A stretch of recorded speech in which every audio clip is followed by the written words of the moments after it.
имруз таҳти раёсати сарвазири ҷумҳурии тоҷикистон Кохир Расулзода ҷаласаи навбатии ситоди ҷумҳуриявӣ оид ба пурзур намудани чораҳои зидди эпидемиявӣ ва пешгирӣ аз интиқолу паҳншавии бемории сироятии COVID-19 дар ҷумҳурии тоҷикистон баргузор гардид. дар ҷаласаи навбатии вазъи ҳолати имрӯза дар ҷумҳурии тоҷикистон, минтақа ва ҷаҳон пурзур кардани тадбирҳо баҳри гузарондани ваксина, баланд бардоштани сатҳи хизматрасонии тиббӣ ва ҳамкории мутақобилаи сохторҳои аъзои ситод ва дигар масъалаҳои мубрами рӯз мавриди таҳлилу баррасӣ қарор дода шуд. таъкид шуд ки ҳукумати ҷумҳурии тоҷикистон аз оғози хуруҷи ин бемории сироятӣ чораҳои таъхирнопазир андешида дар ин самт ҳамкориро бо кишварҳои ҷаҳон ва созмону ташкилотҳои байналмилалию минтақавӣ дар сатҳи баланд бароҳ монд.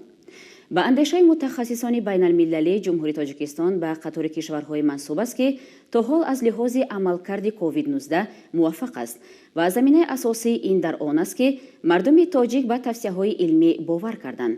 на ба хурофоту баҳсҳои ғайриилмӣ. дар ин росто кишварҳое ки ба илм ва тавсияи олимони соҳат таваҷҷӯҳ накарданд ба мушкилот рӯбарӯ гаштанд. ситоди ҷумҳуриявӣ оид ба пурзур намудани чораҳои зидди эпидемиявӣ ва пешгирӣ аз интиқолу паҳншавии бемории сироятии COVID-19 дар ҷумҳурии тоҷикистон ба таваҷҷӯҳи шаҳрвандон мерасонад ки то ҳол бемории сироятии COVID-19 бо суръат паҳн гашта, навъҳои гуногуни он ба қайд гирифта мешавад. омикрон низ яке аз навъҳои бемории сироятии COVID-19 мебошад. вобаста ба ин аз ҳар як сокини мамлакат гузарондани ваксина, риоя намудани тавсияҳои мутахассисони соҳа, истифодаи ниқоб дар ҷойҳои ҷамъиятӣ ва дигар маводҳои безараргардонӣ талаб карда мешавад. бори дигар ба таваҷҷӯҳи шаҳрвандон расонида мешавад ки танҳо бо роҳи гузарондани ваксина ва риояи тавсияи мутахассисони соҳаи тиб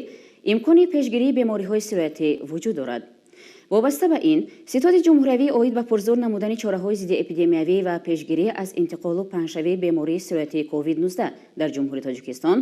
баҳри ҷоннок намудани фаъолияти вазорату идораҳои дахлдор, мақомоти иҷроияи ҳокимияти маҳаллии вилоят ва шаҳру ноҳияҳо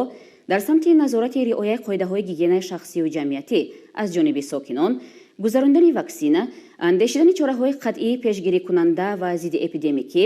ҳамчунин саривақт расонидани кӯмакҳои иҷтимоие ки аз ҷониби ҳукумати ҷумҳурии тоҷикистон ба оилаҳои ниёзманд ҷудо гардидааст, қарор қабул намуд.